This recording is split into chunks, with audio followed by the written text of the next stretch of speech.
My name is David, and welcome back to Motive Rebuilds. The '08 Toyota Solara became mine a little while ago, about 4-ish months ago. With this car, really it was my grandfather's. He was an engineer at Boeing. He was tall and needed a coupe due to how he sat in the car and how long his legs were.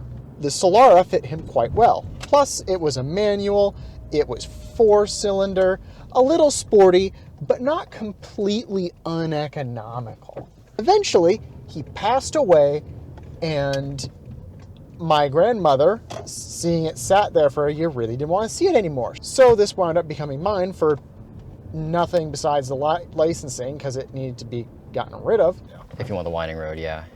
Yeah, we want the winding road. We want the winding road, don't we? We do. We do. This brings me to where I am now. I was originally looking in a car for utility, off-road capability. I was looking at a Honda Element. That was piquing my interest. I saw the cost of around like 10 grand or so for a good one, and even in a manual, and it's like, ugh, never mind. Don't forget, at the time, you also weren't really into the whole process, the proposition of a manual transmission. No, I was like, I don't know how to drive a manual, and then suddenly I got one. In 3 hours, I was going down the freeway and having fun. After a while, I became pretty proficient at it and learned that manual ain't that bad at all. Now David is going to give his car a motive score, first on practical criteria. So tell me about comfort. Comfort, this vehicle sits at about a 6 out of 10. It's not amazing. It doesn't have softer leather seats. Everything's a little bit firmer after you've been sitting in it for a while, so to speak.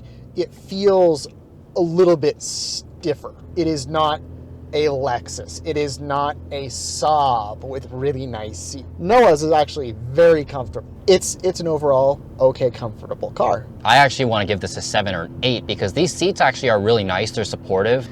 And that back seat is probably one of the best I've ever had in a coupe. Yeah, on the California trip on the way home, Noah slept in the back. Moving on to quality. The interior quality is okay. The issues you will find is the dashboard cracking. Yeah, I got it into focus here. Yeah, right here, and over there too. The dashboard is indeed cracking. It is a known issue with the interior. As far as the engine goes, it's basic maintenance and how you drive the car. One big thing that did come up, some people say, is excessive oil consumption. I don't understand that. These are variable valve timing engines, so that could have something to do with it. I mean, I pushed it into VVTi a few times. It's not going to be in VVTi that much.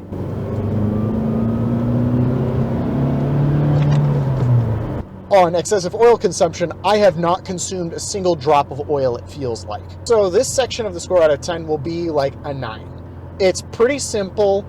There are some minor interior quality issues, like, for example, universal for Toyota, the end caps for the seats. Oh, yeah. On the seat rails that the seats slide along, they just remove themselves completely. They don't need to be there, apparently. And that's just a Toyota thing. That's just no big deal. It's just, okay, you toss it to the side, make sure no gunk gets in there. Toyota, let's go places. Let's go places. Moving on to practicality, storage, and usability. Noah, tell them how big this car actually is. This Toyota Solara might be a coupe, but it is bigger than it looks. Its total length is 190 inches, which is 9 inches longer than my S60R, 5 inches longer than my dad's Audi S4, and also almost as long as a Mercedes E-Class. The space in here is actually quite large for how big the car is.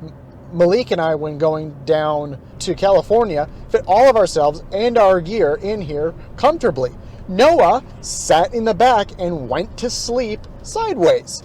We had plenty of room, and it's surprising for a car of the coupe class to have that ability. So out of the sizing, this section, I give it like an 8 out of 10 just due to being in its class. And the rear seat in this car is bigger than a lot of modern sedans. It's a little more spacious legroom wise than Noah's S60R too. Introducing you and all of Motive Rebuilds to one of my favorite roads. This road is windy and you'll get to see it more as we continue on. City MPG is around 18 to 20 from what I've been able to get. And that is with some freeway-like driving, but primarily city. Mixed is actually around 25.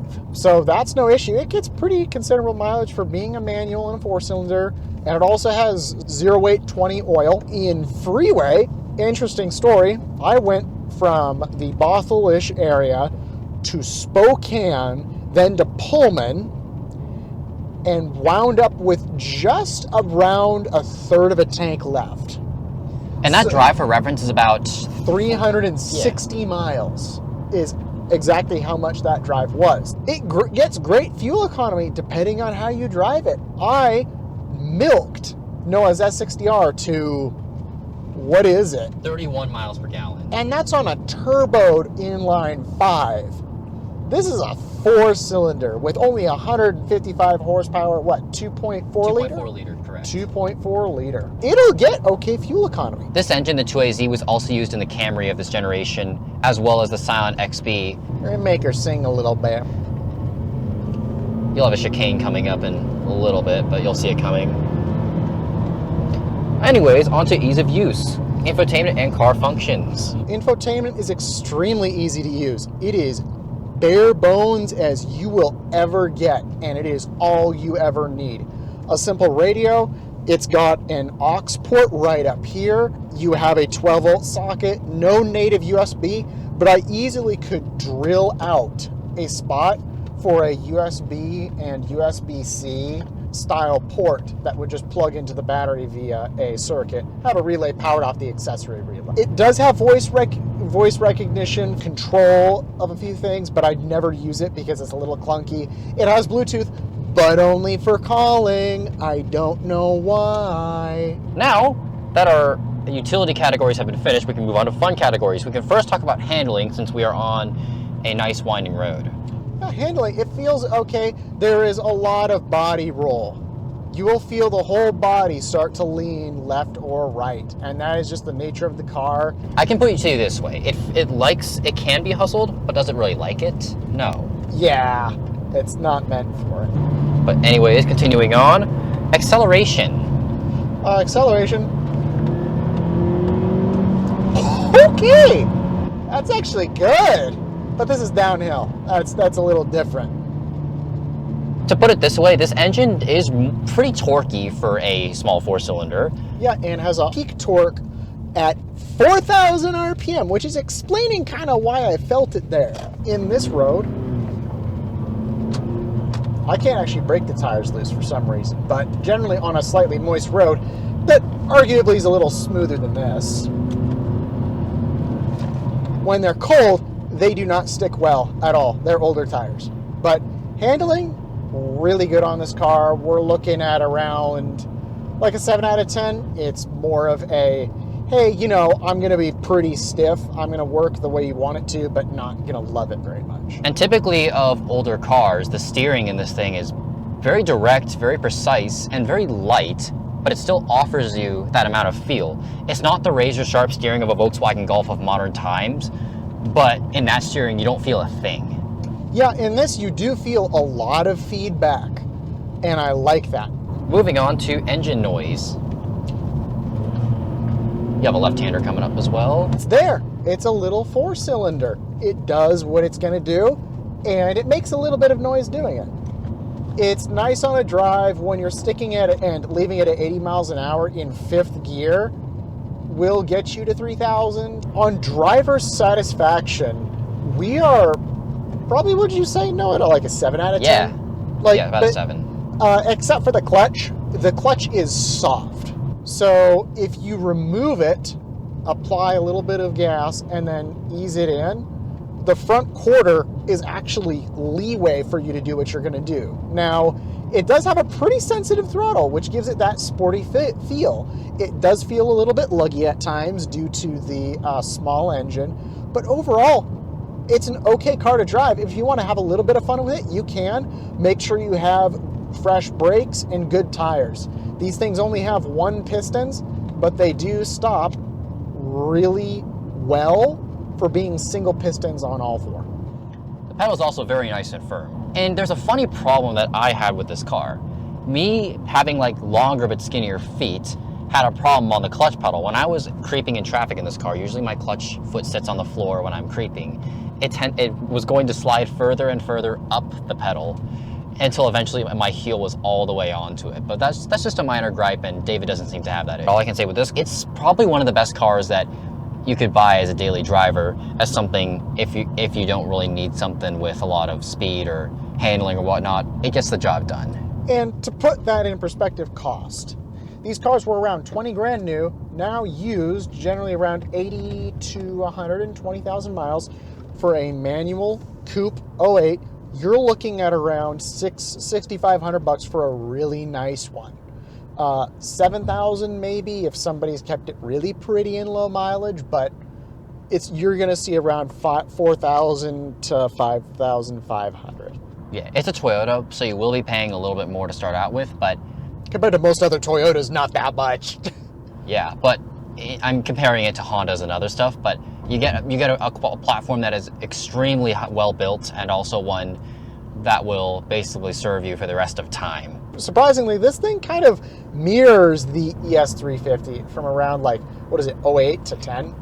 Yeah, they were on the same platform, except the ES had the V6. That's really the differentiating factor, but they had similar platforms. I mean, it's just, I like the car. I'm a simple guy. I am not the one who requires Lexus ride quality to enjoy a car. Another thing about these like recession era cars is they were refreshingly simple, because in 2008, when people were wanting to buy more fuel efficient cars because gas prices were going up, the manufacturers didn't want to put much stuff in there. Emissions regulations weren't as tight, so you didn't have to throw in as much turbocharging to like get the maximum amount of fuel economy out of your car. David and I have now swapped seats, and now it's my turn to review his car. Don't worry, you viewers who are telling me that David should review my car, he will. And already, one of the biggest problems of the Coupe body style is exposed, and that being visibility.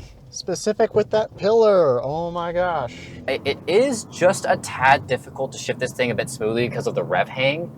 As I go from third to fourth, the revs tend to hang a little bit. They actually went up, they actually jumped a tad, but it's actually a great manual to learn on because the gates are easily defined. It's not too stiff of a shifter either, and very easy to row. And it likes to shift around 2,500. It does not like to shift lower, so to speak. And I have a longer torso, so a little bit of an issue with here is headroom. Overall, as I mentioned earlier, I really am a fan of the comfort of this seat. And also the steering, I'm getting a lot of feedback, but it's not like I'm having to overcorrect. It's a rack and pinion steering system still, so I'm not having to constantly adjust to my center of the road like I would with something with a recirculating ball type steering. Overall, I really like how this car handles twisty roads. It's a car that actually has a very nice feel to it. It feels solid. The steering, it's very light, it's very easy.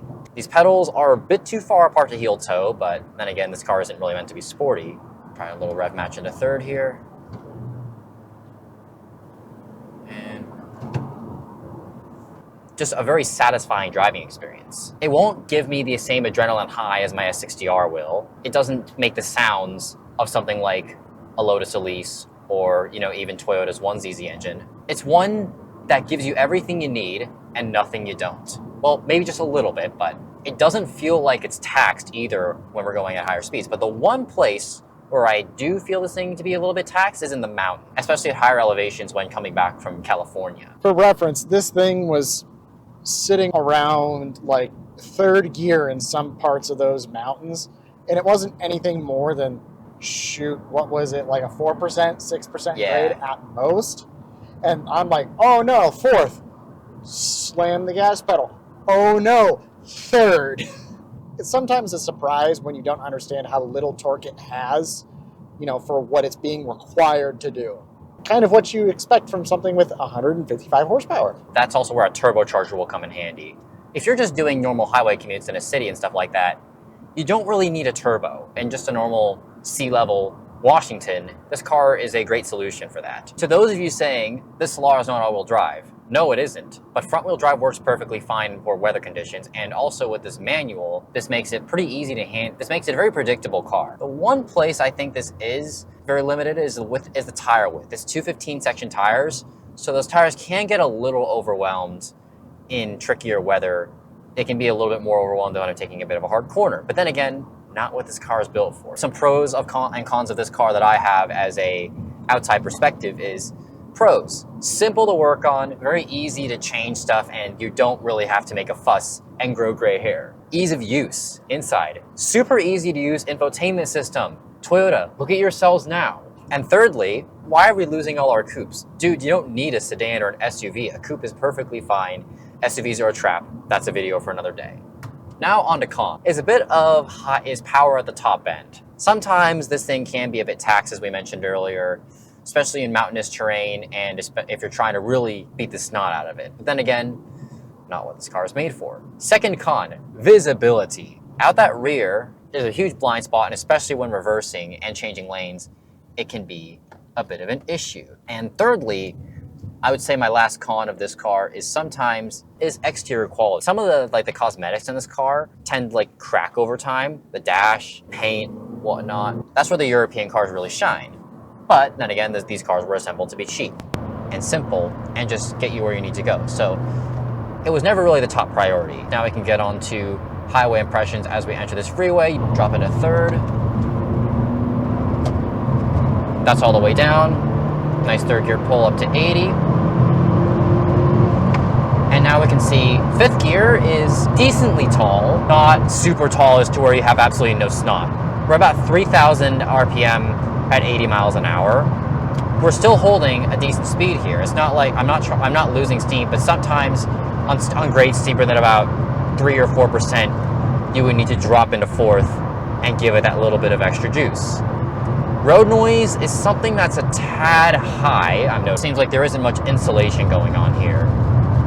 Yeah, overall, this car is doing everything I want it to do. I don't feel like I'm going to lose control at any given moment, or feel like the car's going to come apart from under me.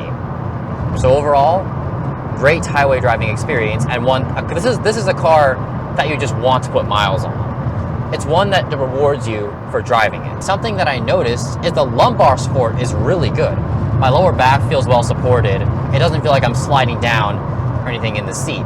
This seat is probably one of the biggest attributes of this car when it comes to its class. Some of the other vehicles I've noted in this class tend to lack that. This might just be me, but I feel like cars from this era came with a lot more standard features that actually mattered. Now it's all about, oh, do you have Apple CarPlay? Do you have Android Auto? Do you have 360-degree cameras? While sacrificing the very basic elements of comfort. This is what I really like about this era of cars from about the 1980s to 2010s. It does everything I want in a manner that doesn't require much. And now we're going to do some downshifting, see how the engine braking feels. As you can see, the engine braking isn't doing too much since it's only a small engine. Uphill pull, that's all the way floored. This is the benefit of having a manual transmission. You could get these with 5-speed automatics. That was the standard option. However, look at this. Is it upshifting on me? Is it doing stuff that I really don't want? It's all I can say is, if you call me insane for daily driving a manual, it's simply because I don't want to have an argument with my automatic transmission. In my sister's 2004 V70, which has a 5-speed automatic, I'm often going up this hill and it's hunting between third and fourth. This thing, I'm able to just leave it in third and just power up the hill. I don't need to worry about the automatic transmission doing what I don't want it to do. And let's try a hill start in this. How easy is it? Super easy. It is a bit tall from first to second, so you really got to catch that shift when going uphill, but the one thing I do wish that there was a bit more of was clutch feel. David, I quote, mentioned this: "The clutch pedal is merely a suggestion." But if I had to choose between a 5-speed manual or a CVT for my daily driver, I'm going with a 5-speed. I'm really trying hard not to make this into a whole thing about manual transmissions, but I think that is one of the biggest attributes of what makes this car very satisfying to drive. I'm sure the automatic is a good transmission too, and the V6 is a good engine, but if I had to buy a Solara, I'd probably go with this combo. Something to mention, the blinkers are ridiculously silent. under any kind of load, the blinkers are barely audible. That can both be a benefit and a downside. It can be detrimental because you can leave your blinker and you don't notice, and then you're confused drivers as you go. But on the other hand, when you're sitting at a red light, it's not consistently bugging you.